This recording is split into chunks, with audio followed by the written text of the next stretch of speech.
CEOs think they're in the business of selling hotel rooms. They're not, Amy. They're in the business of selling nature and culture. You will have no tourism without nature. You lose the reef, you lose your income. Wellness has really become luxury hospitality's new favorite word. And the word sustainability, everyone seems to be scared of. And that is hospitality missing the forest for the trees. Yeah. You cannot have wellness without sustainability. You've spent 4 decades fighting for the soul of travel and what makes it beautiful. I want to go on a holiday and I want to be pampered. I can have all of those things and help save the last migration of wildlife on this planet. That is not a pipe dream. It's real today, and we need to keep doing it. We're at the Palms Hotel, a leader in sustainability long before it ever became a hot topic. In this world where travel is a force for good, what do you think from the Palms? Everybody really needs to buy into that belief. You can't say, oh, today I'm going to be sustainable and tomorrow everybody's going to be know how to recycle, know how to compost. Sustainability is a journey like happiness, you know? So I think the way to get there is really to... Every great travel journey begins with a question. Where to next? And how do we protect what makes it beautiful? Welcome to the Conscious Check-In, the podcast where sustainable hospitality, unforgettable travel, and bold conservation stories collide. I'm your host, Amy Wald, and this is your Conscious Check-In.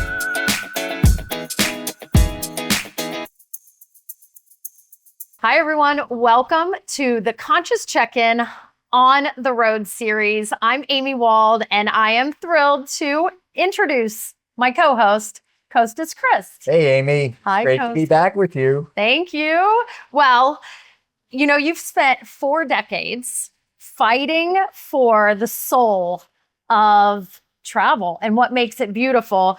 So I want to make sure that the audience really understands the breadth of your experience. But before we do that, I have to take a moment to just say thank you to our sponsor that's making this possible, CleanCore Aqueous Zone. So, Costas. Yes. All right, we're going to do a little rapid fire, Let's okay? see what's coming. Everyone knows you, but we want them to really get to know you. You're going to have about 8 to 10 questions. Oh, boy. 1 minute each answer. Okay. All right. We'll try to keep it less if I can. First one is the beach. Leonardo DiCaprio. Some say that that is a depiction of your real life. Did they get it right or did they butcher it?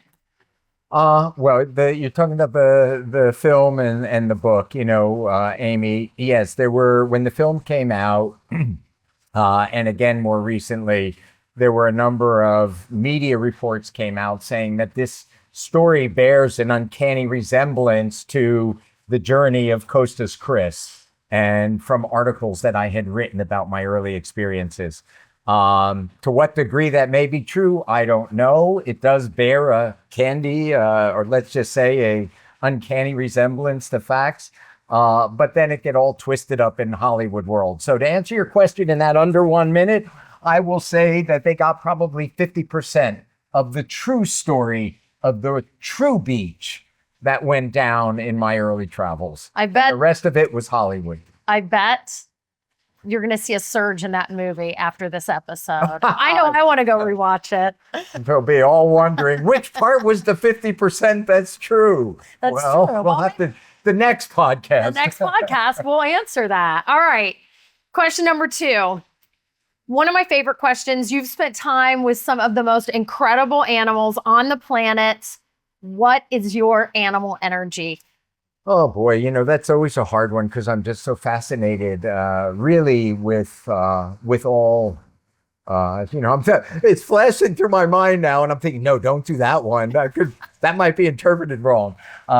You know, I would probably say an elephant, and I know that may be surprising. People think an elephant is like, look at this skinny guy. What does he mean, an elephant?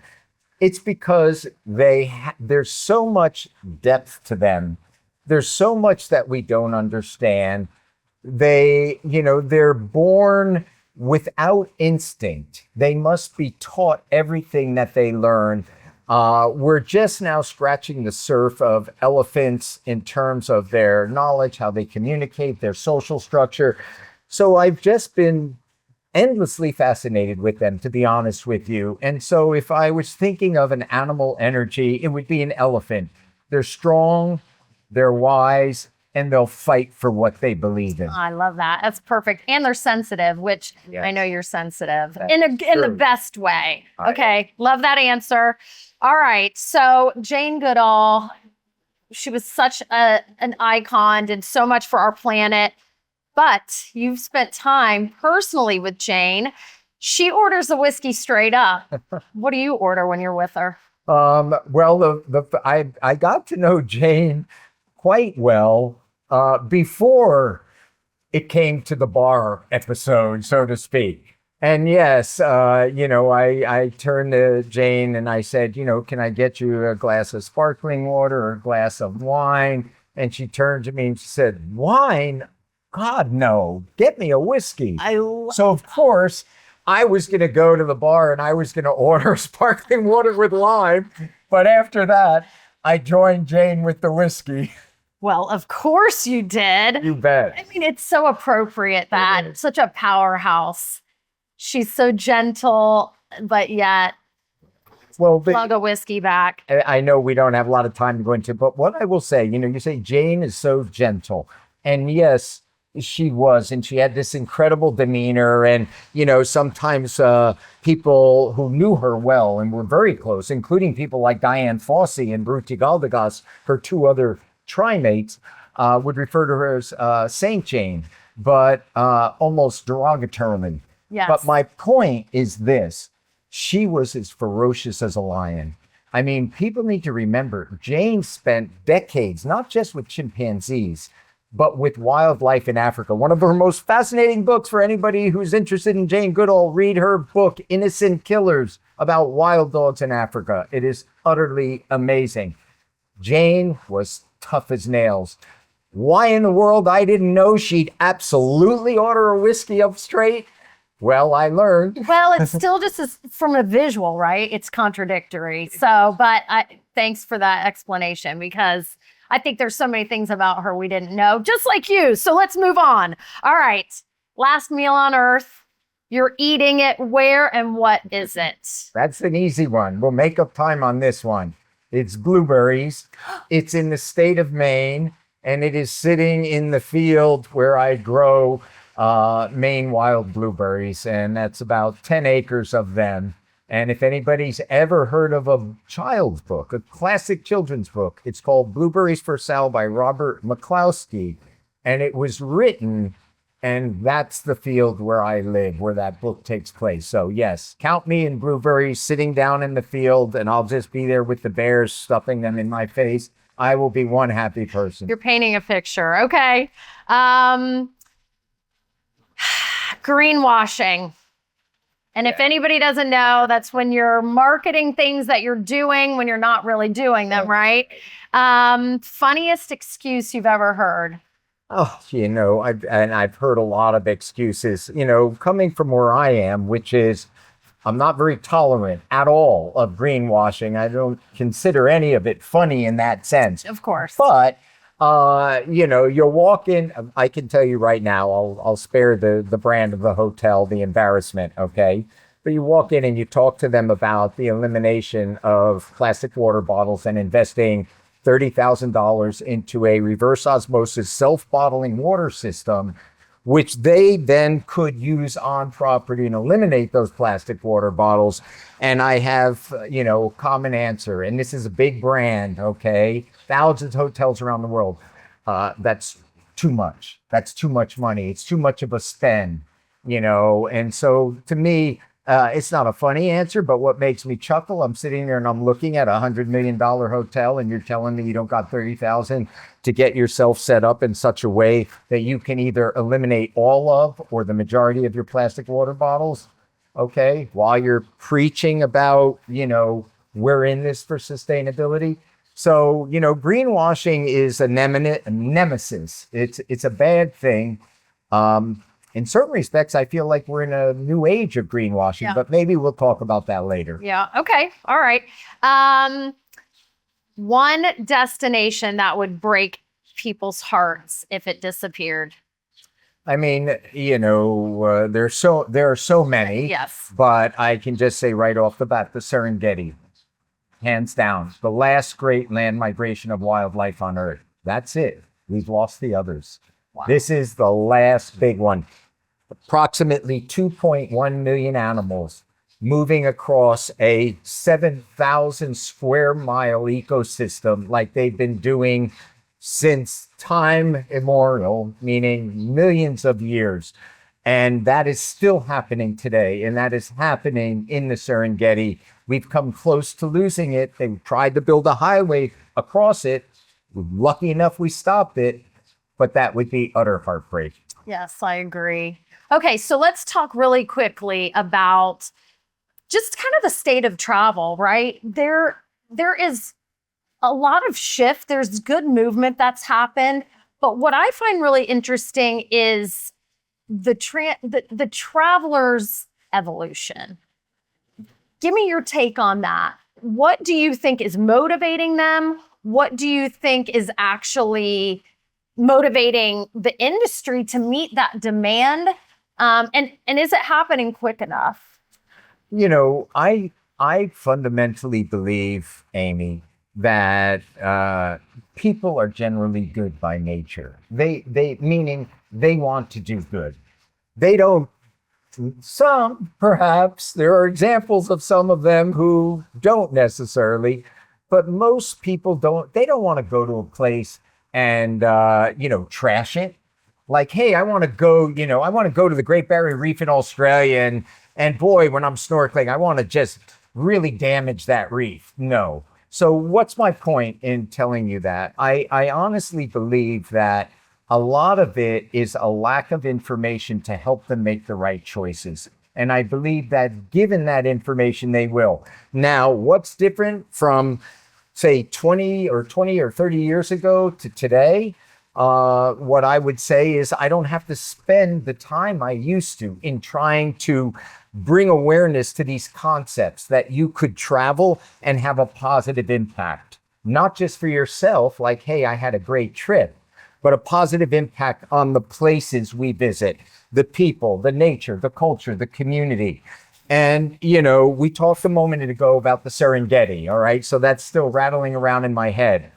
When you can combine the power of a great guest experience, I want to go on a holiday and I want to be pampered and I want to have really good food and really great wine, and I just want to relax and just have a good time. And you're telling me that I can have all of those things and help save the last migration of wildlife on this planet?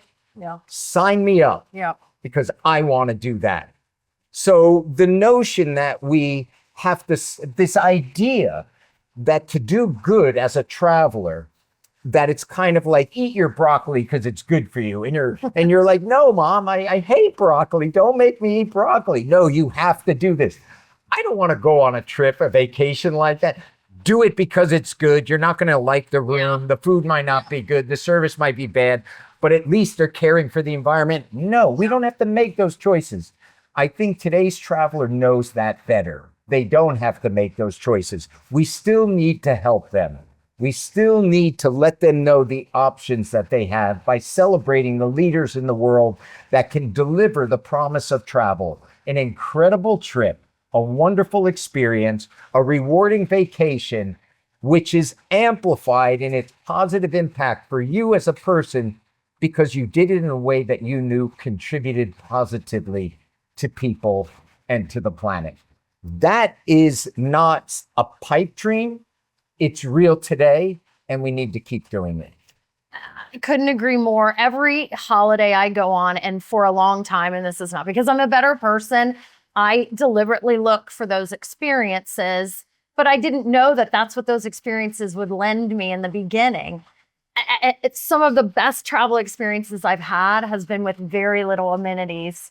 And it's just been because of the luxury of nature and I think people that have gone on those can attest to that. And then we'll continue that trend. But you teed this up perfectly because we're at the Palms Hotel.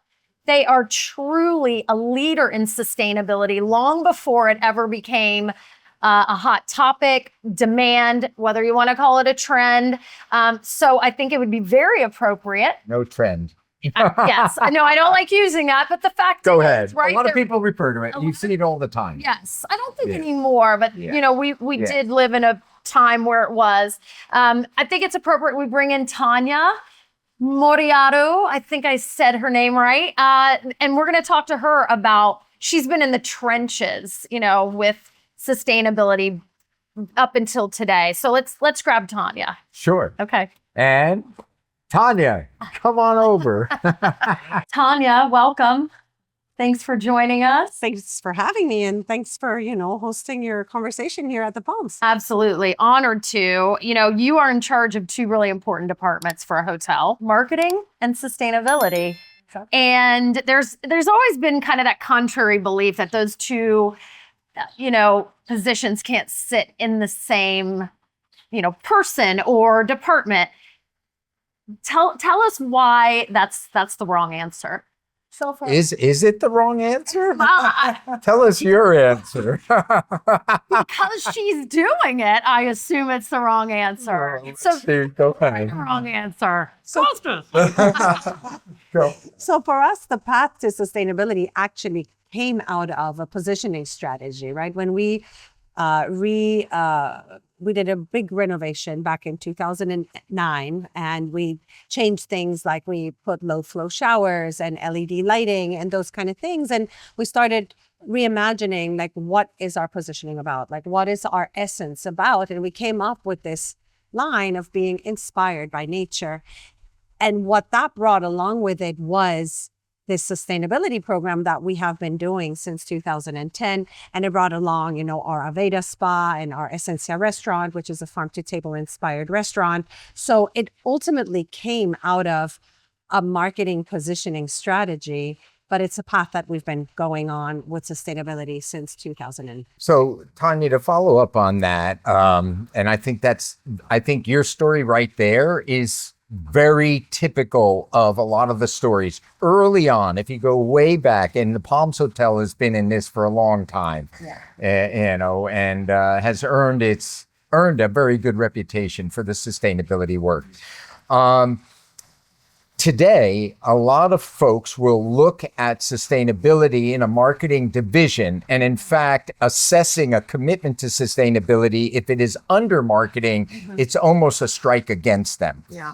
And I've thought about this for a while, because really all that matters is what's being practiced. I mean, at the end of the day, Of course. that's what really matters, not whose department it's under, it's what's being practiced.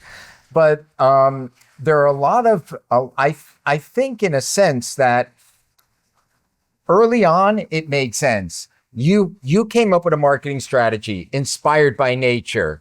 And okay, how are we going to bring that to life in our property? Well, if we're inspired by nature, we're not going to damage it. So we need to be environmentally friendly in our practices. Great.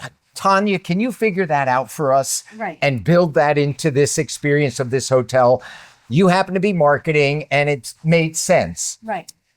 Today, do you think that sustainability should, now we're fast forwarding decades, should sustainability still sit under marketing? Because back then there weren't sustainability officers. The position didn't exist. Right. And they were like, well, Tanja, will you just take it on in your portfolio? Right. Is that the same answer today or no? It can be, but it doesn't have to be. Sustainability is so multifaceted, and sometimes I don't work on my own. I don't do sustainability within the marketing department only. I work with every single department in the hotel, and I need to have buy-in. I need to have buy-in from engineering. I need to have buy-in from housekeeping. I need to have buy-in from our owners. They're the ones who are guiding it anyway. So you can actually either have sustainability within marketing, but you can never work on your own. It doesn't work like that, And I'm going to follow up with Amy, with you on a question, because I think this is actually an important topic in certain respects, because a lot of travelers, if they see sustainability anchored inside marketing, will immediately be suspicious today. Right. Sure. Today. Yeah. So my question for you, if you don't mind me doing this, No. is, yeah, my question for you is kind of like, do you think that, are we at a point in time now where for the longest time, those of us, yourself and others, Tanja, have been advocates saying, look, what does the future look like in this world where travel is a force for good? What is the future? What does that actually look like? Well, the answer to that has been on a number of occasions. It becomes when sustainability is integrated seamlessly into hospitality. So, for example, would we put guest services under marketing? Would we put F&B under engineering? So my point is, if the idea is that ultimately these principles of travel as a force for good, the benefits of nature, culture, and community, if that is to be by definition what hospitality means, just like when we think the word hospitality, I know immediately I'm looking for good service because that's what hospitality is. Yeah. If hospitality by definition in the future means living in harmony with the planet, where does that sit? Is it a department of sustainability, a department of engineering, a department of F&B? Shouldn't it? And doesn't marketing just tell all those stories? To either of you. Yeah, I mean, I think the reason I think it's strategic to put it with marketing is that because you have to be able to translate it into a feeling and into the triggers and the reasons why a guest would choose you over somebody else because of nature. Now, Be able to tell the story. yeah, Right? you have to be able to tell that story. What you are doing, because engineers aren't very good communicators, right? So, but again, as marketing, I can't make sure that water is being saved because I'm not the one who's managing. Marketing is the storyteller. Yeah. But the reason I kind of grabbed at this, because it's like one of those gadfly questions that has bothered me for a while. I personally believe that marketing's job is to tell stories. And they should be telling accurate stories for sustainability, just like they should be telling accurate stories about anything. We all agree on that. Yeah. But I think for the future of travel, that sustainability needs to be its fundamental own thing. If by definition, travel and our future should mean that a hotel, just like we think today, hey, I'm going to a 5-star hotel and I know that means good guest service, or I'm going to any hotel and I expect good guest service, I'll throw this question out and then I'll let you ask me some questions, which is, how do we get there? How do we get to the place? What do you think, maybe from the Palms point of view, has brought the world to a place where a guest goes to a hotel and understands that positive impact on the environment is a given, just like it should be a given that I have good guest service, just like it should be a given that I have a good meal in a restaurant and a good treatment in the spa, if there is one. Right. If it's by definition, how does that happen? And you tell all the stories as a marketer. Well, how does it happen? I mean, what's your experience here? Everybody really needs to buy into that belief, right? And it's not something that happens from one day to the other. You can't say, oh, today I'm going to be sustainable and tomorrow everybody's going to know how to recycle, know how to compost, know what goes where and how to turn off the lights and whatever. It takes time to get a buy-in and to get the people there. And that is a path, Sustainability is a journey, like happiness,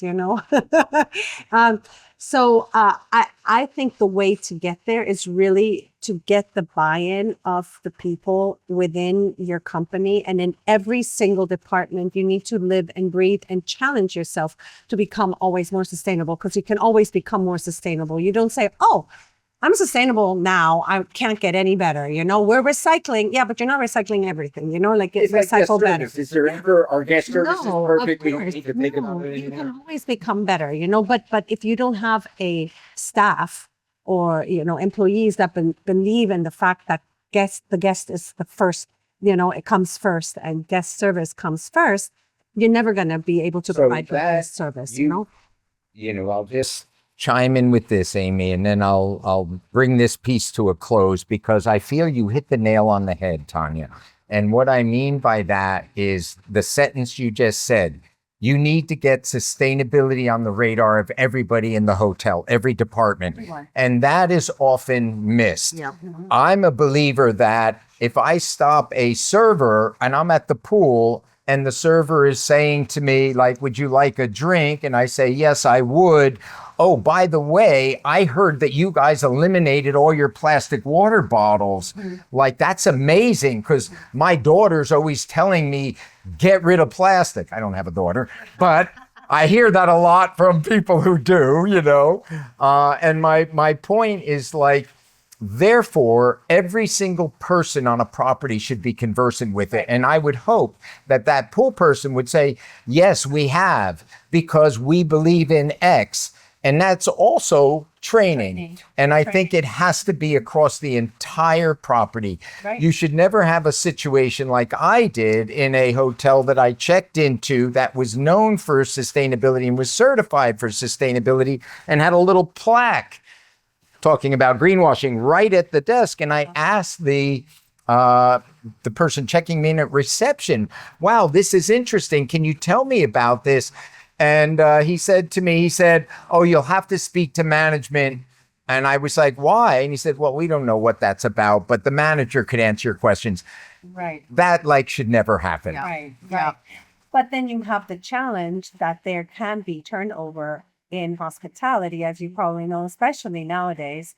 So the challenge is continuing on with that training over and over and over. Anytime you hire a position, they have to learn the ropes of the place that they're in. Sustainability is one of them. Embed in the culture. Right. It's going to naturally, evolve and touch everybody. It may not be perfect, but it's going to be a natural. Peers, it's not going to be your manager saying, hey, this is the way to do it. But your peers are going to be like, oh, what do you mean? You don't know what Beyond Green is. You don't know what Green Key is, and then they're going to.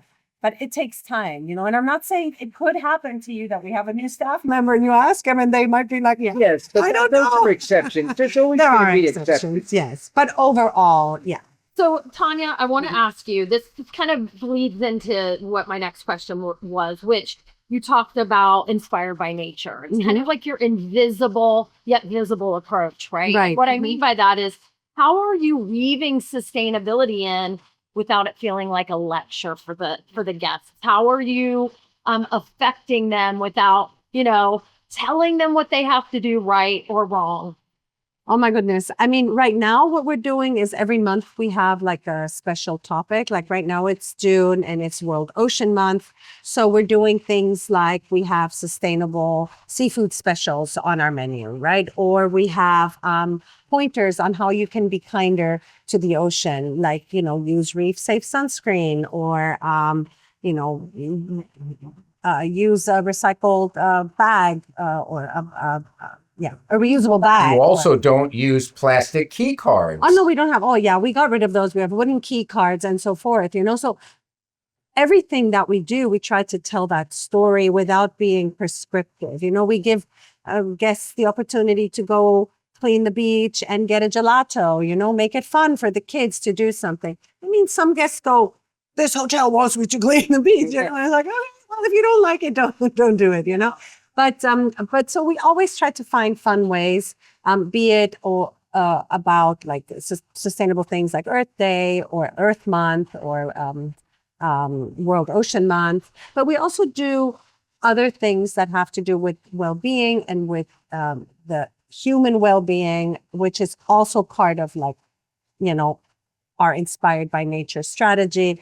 And, wellness is something that's super important because we want the community, we want our staff, we want our guests to be feeling good and to be in the right place and be so our staff is well taken care of, but we also make sure that our guests find ways to feel well with themselves. So Emotional Wellness Month is something that's really strong for us. Or anyway, so we find different ways to talk about sustainability, because sustainability is not only about the environment, right? It's also about taking care of the community. It's taking care of your staff, the people that work for you, apart from, of course, the environment. So this is a question for both of you. You mentioned a lot of activities that have a conservation focus. Do you think that, conservation is something that's finally, I feel like, being talked about in tandem with hospitality and tourism more? Do you feel like they make that connection, that this is a conservation activity? Or do you feel like that's not, they don't need to understand the definition of conservation? I personally think that most people do understand it already.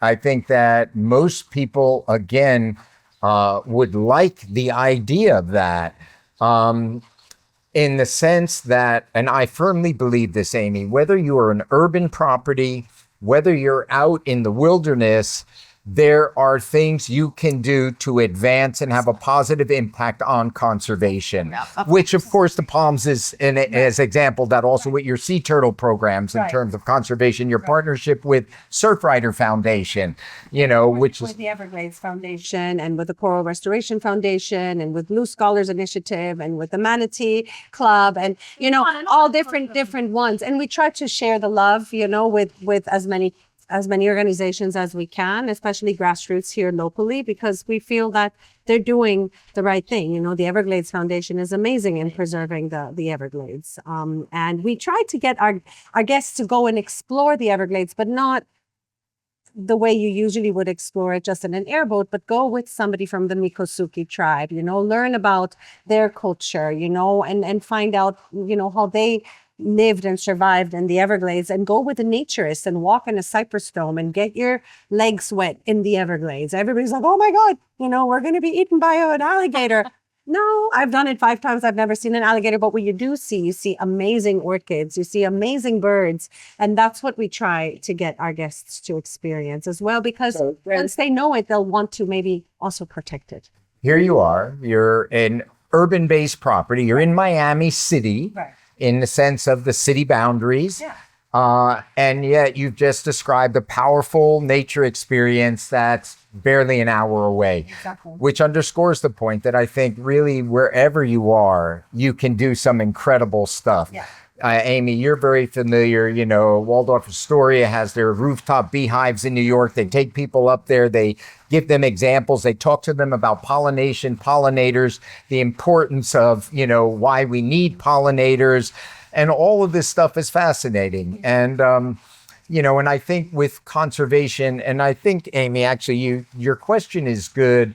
And the question you asked also Tanja a few moments ago, this delicate dance of, people don't go on holiday to be lectured, okay?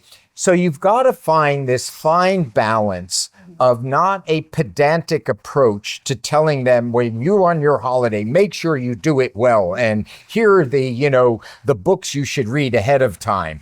No, I want to just have a beach read. I want to read something I don't have to think about.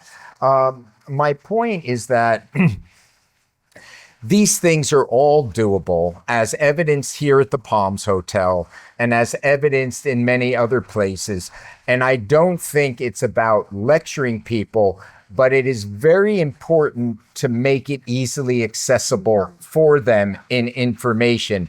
And the slightest interest, hey, I just noticed this key card. I've never seen a wooden key card. Like, what's that?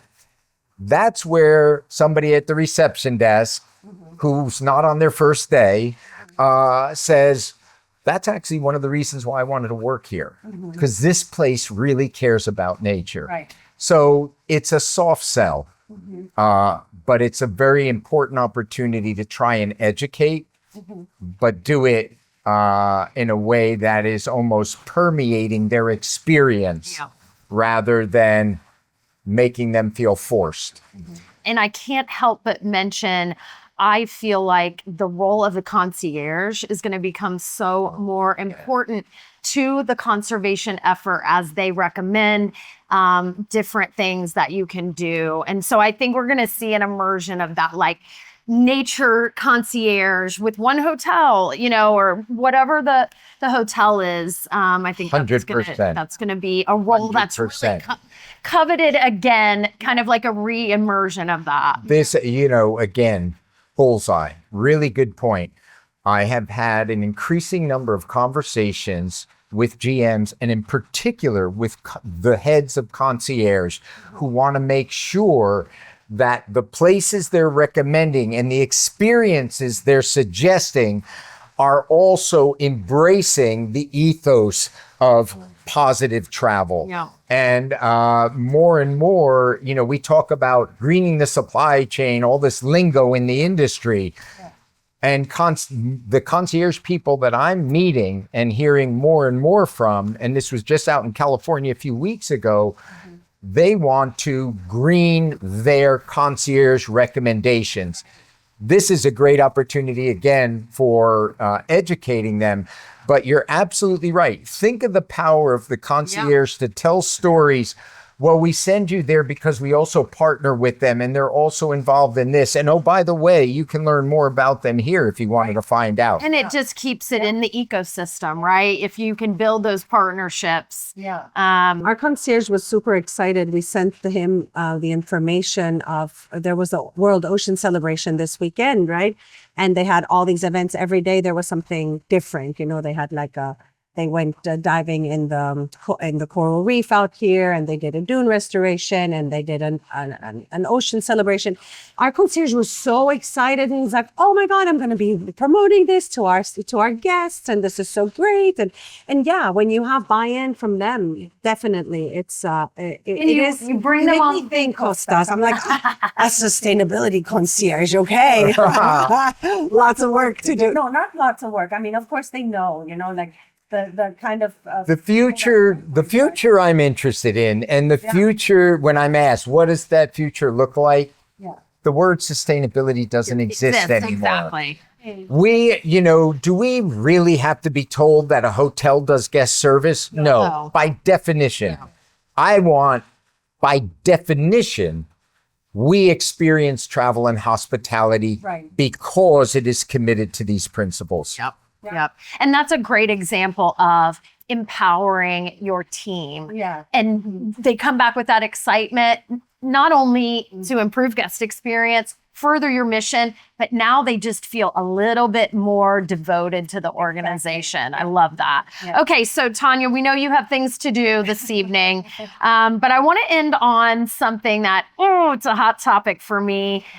Oh dear. Don't worry. You need to be certifications matter. Yeah.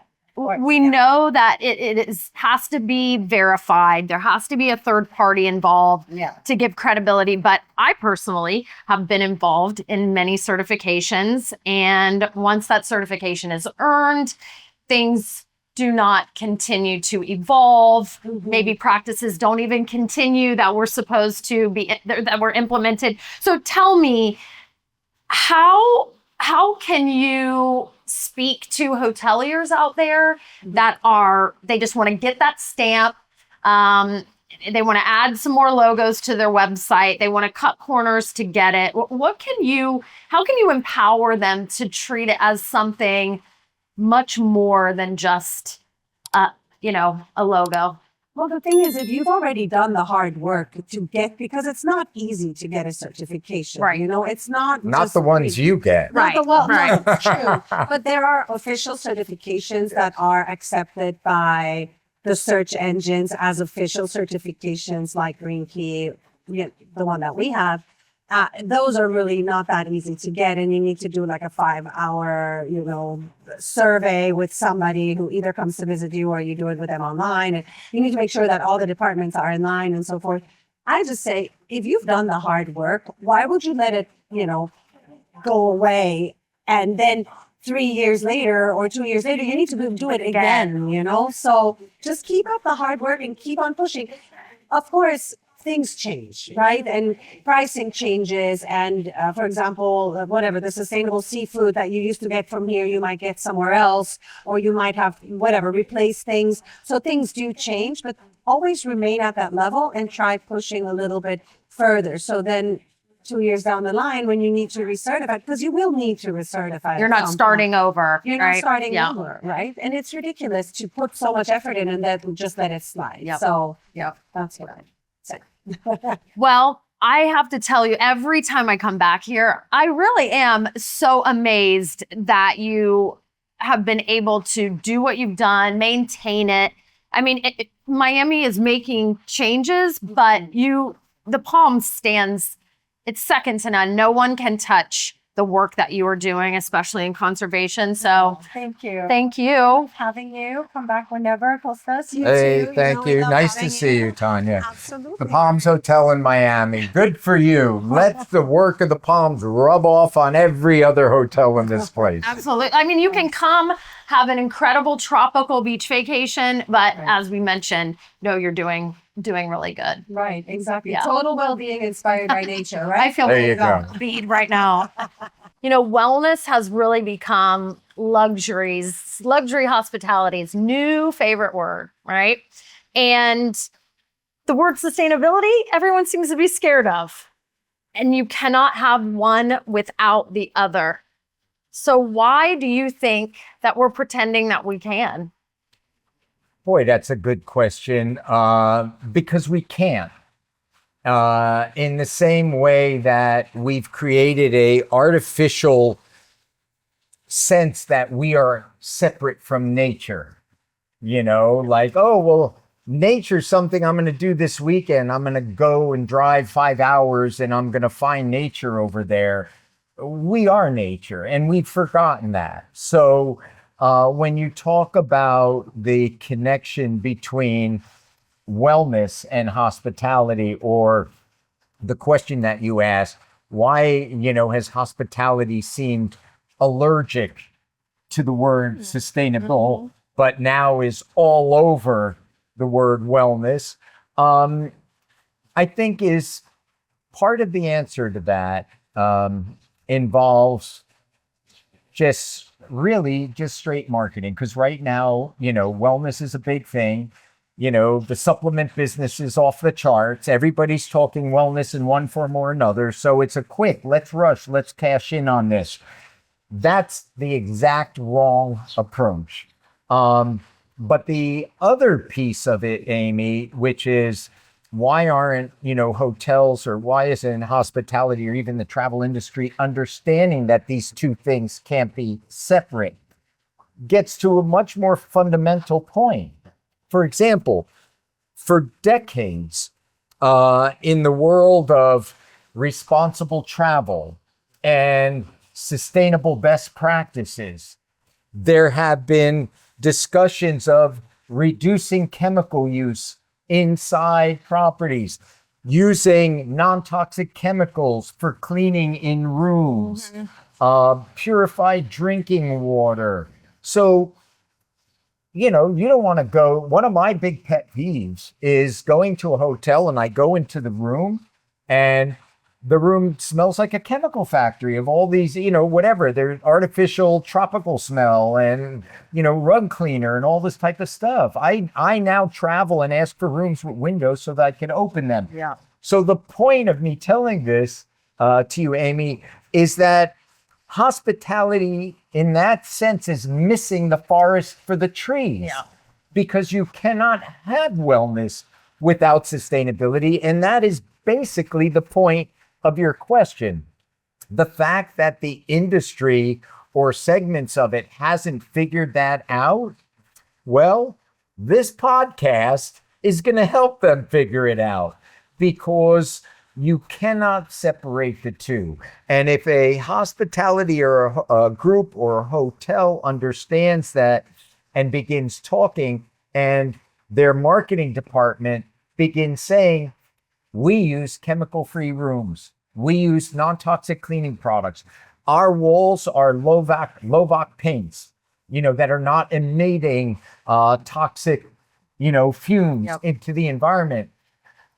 Or you could just go to the other one that does all of that. I'm going to be like, and a lot of people are going to be like, no, I don't want that stuff. Yeah. So they will miss the opportunity to build their business on that because they are not seeing the direct connection. Sustainability is about wellness. Unfortunately, like the term sustainability itself, and like the term wellness, you will always have con artists and hustlers and hucksters who will see something they believe is a trend, something they can make money at it. And if they have to greenwash to make that money, they will. They're always going to be with us. We're not going to be able to stop that. We just don't have to do it ourselves. So I think you asked a good question. And you know what? Everything you just said and everything really that this series is supposed to be about was why we chose such an aligned brand like CleanCore to help us with this series. You know, it's a non-toxic cleaning solution. But I think more importantly, the things that make a hotel sustainable really are in the details, happens behind the scenes, and it solves multiple problems. And that's what they do. So, you know, you can learn more about them. They'll be in the show notes. But I hope that you'll take a look because they are really an innovative solution to cleaning hotels, honestly. Well, I think it's great, Amy, that the way you approach sponsors is to ensure that those sponsors are aligned with the values that this show talks about. Yeah. And the values of what sustainable and responsible tourism is about. So, I mean, that's exactly the kind of sponsor you'd want. So I think it's great that you found CleanCore. We need more. For hoteliers, cleaning can't just be effective anymore. It has to protect your team, your guests, your margins, and your sustainability goals. That's why I believe in CleanCore Aqueous Ozone. Their system turns water, oxygen, and electricity into a powerful disinfectant cleaner that gets refilled from the machine. That means fewer reoccurring chemical orders, less packaging, fewer deliveries, and a more streamlined process for your housekeeping teams. To learn more about their hotel pilot, visit cleancoresol.com. That's CleanCoresol.com. Okay, so let's go to the origin story. I want to back up a little bit because this is a really important story. Kenya, 1979. You're a young Harvard wildlife researcher, and you're on a project, but you're in the middle of nowhere. And one night, villagers are about to burn down the camp. Take us back to that night, and what happened? What was that moment about, and why is it relevant to this conversation? Well, it's relevant to the conversation because of the three key pillars that are behind the idea of travel as a force for good. Nature, positive impact. Culture, positive celebration of our cultural heritage and diversity. Community, ensuring that local people are beneficiaries, that their lives are improving as a result of how we travel and where we go. So in that sense, those are kind of the key architects of that. What happened in my case, I was, the quick version is this. I was 19 years old. Okay. I was desperate. My goal in life was to be a park ranger. I was a nature boy as a kid. Going to Africa was like a dream. And I was lucky enough that I was able to apply as an assistant on a Harvard research project that was, about to take place, studying wild vervet monkeys in East Africa. I went on that project, found myself in a very remote area. And yes, as you said, I was very perplexed because inside the reserve, I would hear this is in northern Kenya, very, very remote area in what's called Samburu land. And the warden of the park and the rangers in the park would talk constantly about the problem of local people, that they were the biggest problem. The people living outside the park were the problem. They brought cattle into the park. They were collecting firewood into the park. So it was just this relentless thing of how locals were the problem. And I was a little startled by that. Now, being young and also being very isolated, that sounds like a big thing. Research project studying monkeys in Africa. It was two people. There was the woman who headed the project, who was a PhD at Harvard, and there was me, and I was a field assistant. And, and we had a couple other assistants, but it was lonely. Often when she would fly back to the United States with the Department of Anthropology at Harvard University, I'd be left doing all the work myself. So I gravitated to the local people. And I learned to speak enough of the language. And what I heard there was exactly the opposite. They talked constantly about how the park was the biggest problem, how the rangers were the biggest difficulty.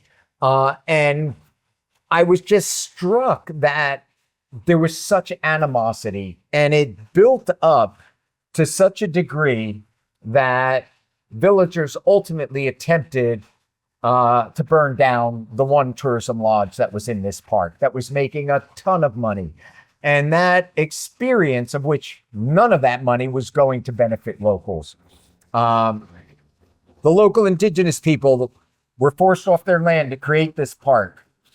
They lost access to permanent water sources. They lost access to sacred sites. So this all hit this big drama, like you said, Amy, and it set me on a different journey. So the origin story, as you talk about it, I decided then that I didn't want to be a field biologist, and I became just completely struck by the notion of tourism, protecting nature, and local people. Mm-hmm. And what was the relationship between these three things? And that occupied all my thinking, and it still occupies my thinking today. And that's what led me on the journey that ultimately launched ecotourism and a sustainable travel movement. Okay, so 2 hot takes that's happening in travel right now. There's something going on in Asia that the rest of the world hasn't caught up to. Tell us about that. Well, yes. There's a number of things going on, but there's a very, very interesting project in the country of Bhutan where they are embarking on building a new city called the Grateful Mindfulness City, which will be done as an example of how an urban environment can be integrated with nature with a goal to demonstrate that people, humanity, and nature can coexist in harmony. It's an incredible vision. Bhutan is the last kingdom in the Himalayas that is still in existence. And it is the current king of Bhutan, who's in his early 40s, who has put forth this vision. And there's no question, you heard it here today, folks. You'll be hearing a lot more about this over the coming decade. I love that. That is so interesting. Costas, something else that I don't think people know about you is you have a really long history and relationship with the country of Belize, a Caribbean country. Tell us a little bit more about that and maybe some things that people don't realize about Belize.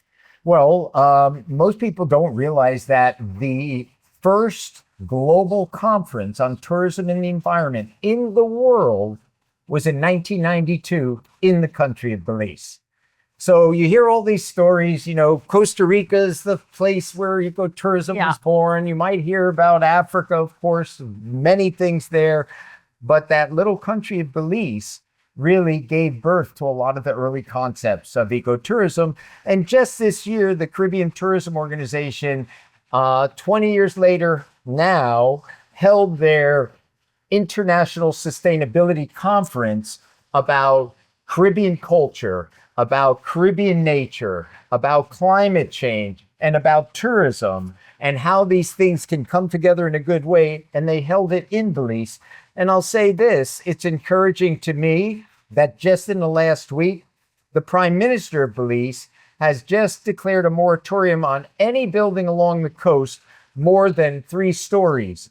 So all those folks, as investments coming to Belize, as investment follows the Caribbean, they're taking steps now to ensure that the integrity of this destination remains intact. And the other thing I would say is not everybody knows that the second largest barrier reef in the world is in the country of Belize, the largest segment of it. That's the Mesoamerican Barrier Reef, second only to the Great Barrier Reef in Australia. And some of the most innovative conservation work, of which tourism is playing an instrumental role, is happening in both reef and rainforest in this small country. So yeah, I spend a good part of my time in Belize each year, and I'm proud to have a long relationship with that country. And I think that a lot of people don't realize how instrumental, not only Belize, but how instrumental the Caribbean itself was in this whole movement of ecotourism. The prototype, the world's first eco lodge, prototype of that eco lodge was built on St. John in the U.S. Virgin Islands. And you can go from there, and we could talk about St. Kitts, and we could talk about Nevis, and the granddaddy of them all, the island of Jamaica. We could do a whole podcast on that alone. Well, the Caribbean's an incredible place. What's interesting is that came out of necessity, right? And what it should be a model that everybody is saying, we have to adopt that. But that's really interesting about Belize. I didn't realize that. What great leadership to have to really protect what's so special there. People are very, very clued in and focused on, they recognize something that I think the tourism industry CEOs need to recognize. Talk about villagers and local people having a depth of knowledge that some of the best trained, most well-educated CEOs lack. What is it? They understand that you will have no tourism without nature. You lose the reef, you lose your income. Yep. You lose the rainforest, you lose your income. Okay, so in that sense, so what is it that the CEOs don't understand? I would say that not all, because some do, and thank goodness for them.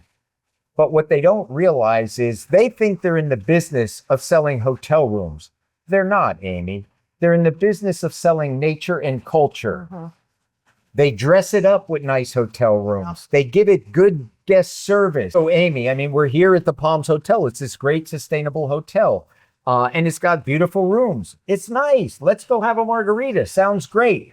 Why are we here and why are all the other guests here? Because about 50 yards behind us is a beautiful white sand beach and beautiful nature. And there are people swimming, there are people boating, there are people kayaking. In other words, they're here for nature. So when I was telling you a moment ago, the average Belizean understands this, which is why there's a strong push to protect nature, celebrate our cultural diversity, and ensure that local people benefit. Because when local people become your benefiting from tourism, they become your partners and allies in saving nature. So my point is that we need more CEOs in the travel industry to understand the fact that the real product that they sell is nature and culture. And if it's the product they sell, the first question on their mind needs to be, do I have enough product to supply my demand? What am I doing to protect it? Yep. What am I doing to save it? You lose nature, you lose tourism. Yep. So the first thing that a CEO should be thinking about in my mind is our commitment to conservation isn't an add-on. It is fundamental to our business strategy. And what's really interesting about that is whether we're coastal, we're in a rainforest, if you're in an urban area, you have meeting and incentive planners that are now making decisions about where to place their event. Miami is a great example of that. But most importantly, is it costing the movement? It's absolutely costing the movement. And part of the problem, Amy, is that the effort to build a world where tourism was a celebration of enjoyment and responsibility, where you can have a good time and do it in a way, like we've been talking, that people and the planet benefit together, spawned a cottage industry. And it bothered me because what happened is, as more and more organizations, certification groups, and others came about, everybody wants to coin the new word. Yes, in 1991, in May of 1991, I sat in a room with less than a dozen people, and we bantied around this concept of how do we create a term for this growing sense that there will be a traveler who will travel with a desire to do good in the world, to have a positive impact, who cares about nature. And there are a lot of them. There really are. You know that, I know that. Well, we bantied around all sorts of different terms until, it was funny at one point. It was like biological tourism. And it was like, no, that sounds like biotourism. It's like, we can't call it biotourism. Oh, no. It's like, and then we landed on eco and ecotourism. But to get to your question, yes, it's a detriment because it's become an alphabet soup and it's done nothing but confuse people. The term regenerative tourism, I think the concept of regenerative is really important. The idea that we need to regenerate our planet, we need to heal a planet that has been harmed. It's great. But when you come out with a term and you try to build up a new brand, in this case, something like regenerative, by pushing down on others, you end up with a big alphabet soup. And I tell this to travelers, don't get hung up on what the term is. Don't get hung up on what they call it. Just focus on what they're doing. Yep. And if they're not doing what they say they're doing, we're an environmentally friendly hotel. We care about the planet. Call them out on it. Yep. We live in the age of social media. In 1991, when we wrestled with the idea of who would hold accountable the industry, who's going to police it? We rolled out this lofty thing. Who's going to be the one to say, you're not doing it and you're fine, or something like that?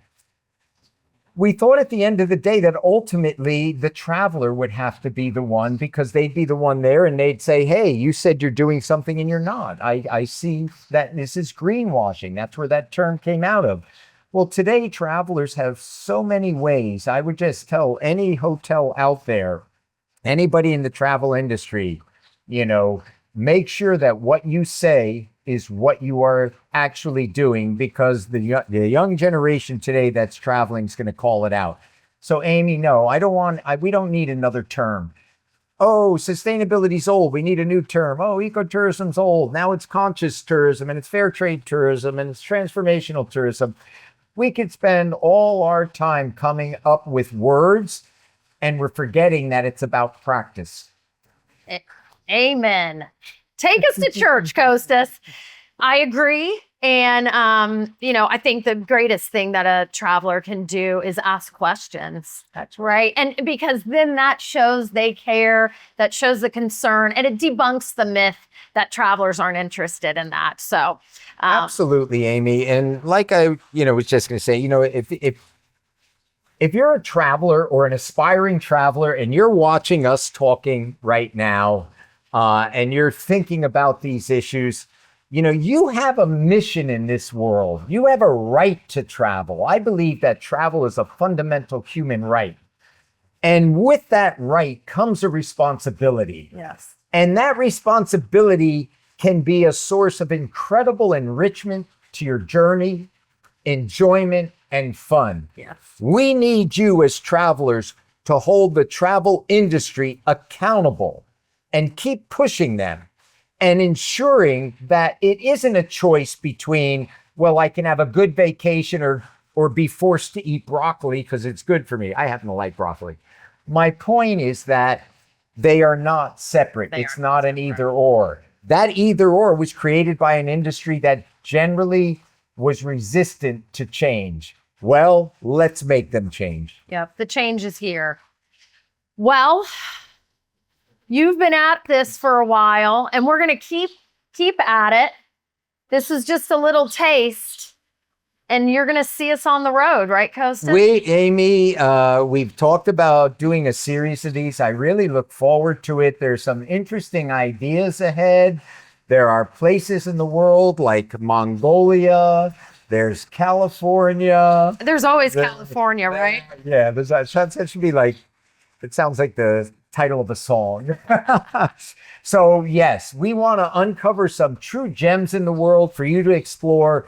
And we want to be able to bring to you what we are saying needs to happen is happening. So let us show you those places. Yes. And let's reward those places that are giving us the trip of a lifetime and doing it in a way that is good for everybody involved, including nature. Let's reward them with our hard-earned dollars. Yes. We don't have to spend our money on folks that are polluting. Let's spend our money on the folks that are saving this planet. Agreed. Thank you, Costas. Hey, Amy, it's going to be fun. And wherever you are out there, travel deeper and stay inspired. We'll see you on the road. That was your Conscious Check-In. Don't forget to subscribe, share, and let us know who you'd love to hear from next. Until next time, travel deeper and stay inspired.